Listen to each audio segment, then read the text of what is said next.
What year is this? Well, unfortunately, there's no title that came with it.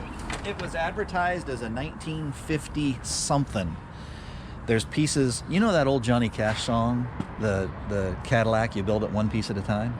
It was a 57, 56, 57, yeah, 55, 59. As he stole it out. As he stole it out of the plant. Yeah. Now, if I went to DMV right now, I'd have to find a number on it, and I haven't found a number yet to register it. So it was sold with a bill of sale only as a project.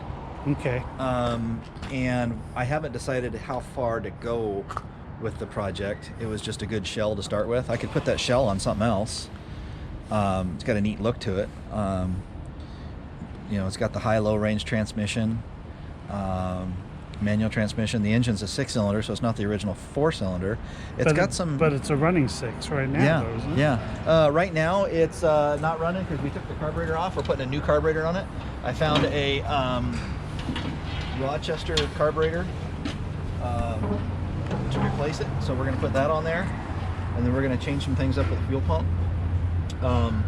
I got it kind of as a basket case, and you know, motor mounts, there's just a lot of things that the guy didn't do yet, and as usual, when you get a project, you're not sure what you're getting yourself into, and as we're slowly putting our hands into it, realizing, yeah, how far do we go? I don't want to get so deep that it costs a lot of money, but it's a lot of fun to drive once it's running.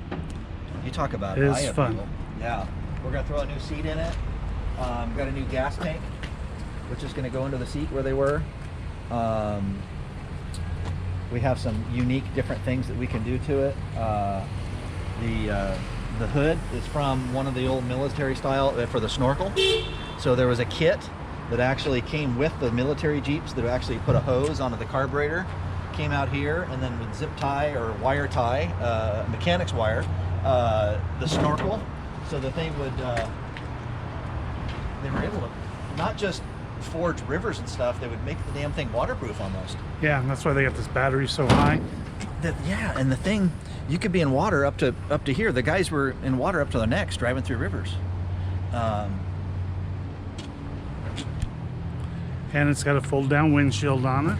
Which is a lot of fun when you're cruising through traffic. People look at you a little funny. You don't want to go too fast. Yeah. You get bugs in your teeth. There you go. Don't have the little stoppers on there to protect the hood. Not yet. But, you know, the more beat up and ugly the paint is, the cooler it looks, I think. It's got patina. It's got patina. Yeah. But just taking the hood down and people driving by and looking at it, it's a neat conversation piece. It's not ready for yard art, though. It's not yard art yet, but it's probably $1,000 away from it. If I was to come home and say, honey, can I put this in the front yard? She'd prefer it's not anywhere in the neighborhood. An old jerry can on the back, which is a metal one still. A lot of these cans nowadays, you can't even get the metal ones. They're all plastic. Yeah, they're usually rusted out inside. Yeah. This has got a lot of surface rust.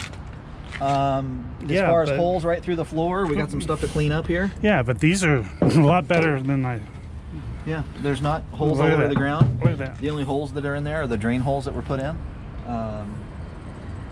So I think it's got definite potential to scuff it up, shoot it, maybe put some undercoat material in there. I'd still keep it green. At some point, somebody painted it yellow, changed it back. I don't know because I can't find any numbers on it, exactly what year it was.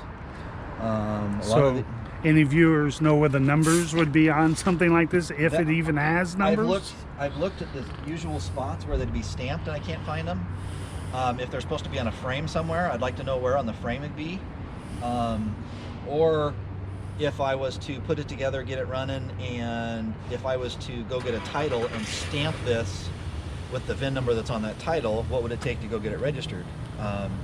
Sold right now as an off-road vehicle, so if you had a farm, you could drive it around the farm, or if you don't need to have title for the road, that's kind of what it is now. But if I was to want to drive it through town and drive it back and forth to work every day, I need to make it street legal and go get a title for it. Where do I find the numbers? Or if I stamp it, where would I put the numbers?